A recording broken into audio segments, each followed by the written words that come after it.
Lions club Mangaluru, Ashok Nagar ಹಾಗೂ ಕುದ್ರೋಳಿಯಲ್ಲಿರುವ ನಾರಾಯಣಗುರು ವಿದ್ಯಾಸಂಸ್ಥೆಯ ಜಂಟಿ ಪ್ರಾಯೋಜಕತ್ವದಲ್ಲಿ ಶಿಕ್ಷಕರ ದಿನಾಚರಣೆ ಮತ್ತು ಆಯುಷ್ಮಾನ್ ಭಾರತ್ ಕಾರ್ಡ್ ವಿತರಣಾ ಅಭಿಯಾನ ನಾರಾಯಣಗುರು ಕಾಲೇಜಿನ ಸಭಾಂಗಣದಲ್ಲಿ ನಡೆಯಿತು. ಕಾರ್ಯಕ್ರಮವನ್ನು ಕರಾವಳಿ ಅಭಿವೃದ್ಧಿ ಪ್ರಾಧಿಕಾರದ ಅಧ್ಯಕ್ಷರಾದ ಮಟ್ಟರು ರತ್ನಾಕರ್ ಹೆಗಡೆ ಅವರು ದೀಪ ಬೆಳಗಿಸಿ ಉದ್ಘಾಟಿಸಿದರು.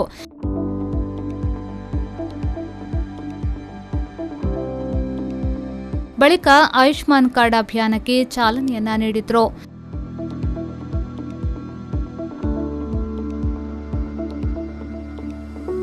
ಇದೇ ವೇಳೆ ಮಾತನಾಡಿದ ಅವರು, ಲಯನ್ಸ್ ಕ್ಲಬ್ನವರು ಹೆಚ್ಚಿನ ಕೊಡುಗೆಯನ್ನ ಸಮಾಜಕ್ಕೆ ನೀಡಿದ್ದಾರೆ.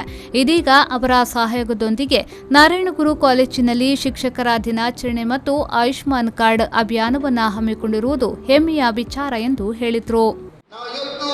ಶಿಕ್ಷಕರಿಗೆ ನಾವು ಎಷ್ಟು ತಲೆಬಾಗಬೇಕು, ಎಷ್ಟು ಚಿರವಣಿಗಾಗಬೇಕೋ ಗೊತ್ತಿಲ್ಲ. ಇವತ್ತು ನಾವು ಶಿಕ್ಷಕರಿಂದ ಪಾಠ ಕಲಿತ ನಾವು ಸಮಾಜದಲ್ಲಿ IAS ಅಧಿಕಾರಿಯಾಗಿ, IPS ಅಧಿಕಾರಿಯಾಗಿ, ವಕೀಲರಾಗಿ, ಡಾಕ್ಟರ್ ಆಗಿ, ಇಂಜಿನಿಯರ್ ಆಗಿ ಅಥವಾ ಇನ್ನೇನು ಆಗಿ ಬರ್ತೇವೆ. ಆದರೆ ಅವರು ನಾವು ಮಾತನಾಡಿದಾಗ ಮತ್ತು ಮ್ಯಾಥ್ಸ್ ಟೀಚರ್ ಆಗಿರ್ತಾರೆ, ಮತ್ತು ಸೈನ್ಸ್ ಟೀಚರ್ ಆಗಿರ್ತಾರೆ, ಕನ್ನಡದ ಟೀಚರ್ ಆಗಿರ್ತಾರೆ. ಏನಮ್ಮ ಹೇಗೆ ಏನಿದ್ದಿ, ಏನು ಮಾಡ್ತಾ ಇದ್ದಿ ಅಂತ ಕೇಳ್ತಾರೆ. ನಾವು ಅವ್ರಿಗೆ ಕೊಡುವುದು ನಮಸ್ಕಾರ ಮಾತ್ರ. ಆದರೂ ಇತ್ತೀಚಿನ ದಿನಗಳಲ್ಲಿ ಆ ನಮಸ್ಕಾರವು ದುರ್ಲಭವಾಗಿದೆ.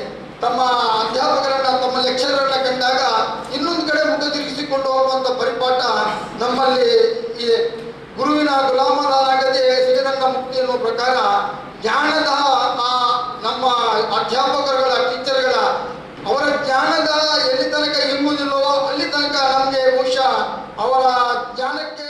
ಇದೇ ವೇಳೆ ಲಯನ್ಸ್ ಕ್ಲಬ್ ಮಂಗಳೂರು, ಅಶೋಕನಗರದ ಅಧ್ಯಕ್ಷರಾದ ಲಯನ್ ಪ್ರಜ್ವಲ್ ಪಿ ಶೆಟ್ಟಿ ಅವರು ಕಾರ್ಯಕ್ರಮದ ಅಧ್ಯಕ್ಷತೆಯನ್ನು ವಹಿಸಿದ್ರು.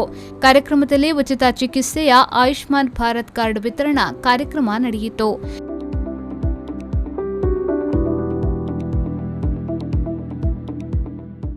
ಈ ಸಂದರ್ಭ ಮಂಗಳೂರು ಪಾಲಿಕೆಯ ಸದಸ್ಯ Samshodhan HBB, lion Dinesh KP, Narayana Guru ಕಾಲೇಜಿನ ಪ್ರಾಂಶುಪಾಲರಾದ ಡಾ ವಸಂತ್ ಕುಮಾರ್ ಹಾಗೂ ಕಾಲೇಜಿನ ಸಿಬ್ಬಂದಿ ವರ್ಗದವರು ಉಪಸ್ಥಿತರಿದ್ದರು.